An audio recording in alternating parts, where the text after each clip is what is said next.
மக்களின் 25 ஆண்டு கால கனவை நினைவாக்கும் விதத்தில் மூங்கில் துறைப்பட்டு தென்பெண்ணை ஆற்றின் குறுக்கே ரூபாய் 8 கோடி மதிப்பில் உயர்மட்ட மேம்பாலம் அமைக்கும் பூமி பூஜையில் வசந்தம் கார்த்திகேயன் எம்எல்ஏ கலந்து கொண்டு அடிக்கல் நாட்டி கட்டுமான பணிகளை துவக்கி வைத்தார்.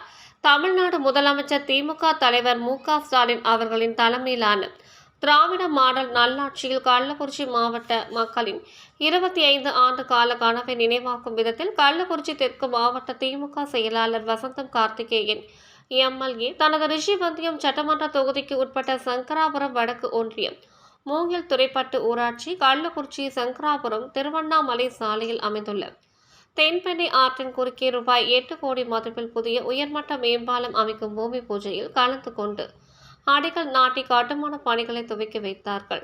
மேலும் சட்டமன்ற உறுப்பினர் வசந்தம் கார்த்திகேயன் அவர்கள் தெரிவிக்கையில், தற்பொழுது கள்ளக்குறிச்சி சங்கராபுரம் திருவண்ணாமலை இருவழி சாலை 4 வழி சாலையாக அகலப்படுத்தும் பணி தற்போது தீவிரமாக நடைபெற்று வருகிறது.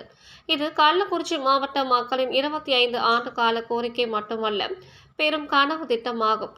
அதனை நிறைவேற்றும் வகையில் கள்ளக்குறிச்சி மாவட்ட பொறுப்பு அமைச்சர் பொதுப்பணிகள் மற்றும் நெடுஞ்சாலைகள் துறை அமைச்சர் ஏவா வேலு அவர்கள் கடந்த மாதம் இந்த திட்டத்தினை துவக்கி வைத்தார்கள்.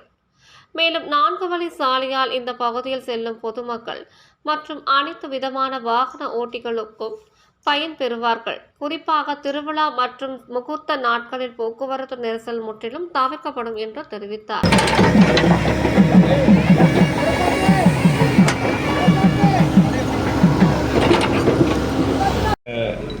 ஒரு அற்புதமான நிகழ்ச்சியை தலைமை பொறுப்பேற்று நடத்தி கொண்டிருக்கின்ற கோட்ட பொறியாளர், உதவி கோட்ட பொறியாளர், நெடுஞ்சாலைத்துறைய பொறியாளர் உள்ளிட்ட உங்கள் அத்தனை பேருக்கும் முதலிலே காலை நேர வணக்கத்தை. இந்த மேம்பாலமானது, இந்த 4 வழி சாலையானது கடந்த 25 ஆண்டு கால கோரிக்கை.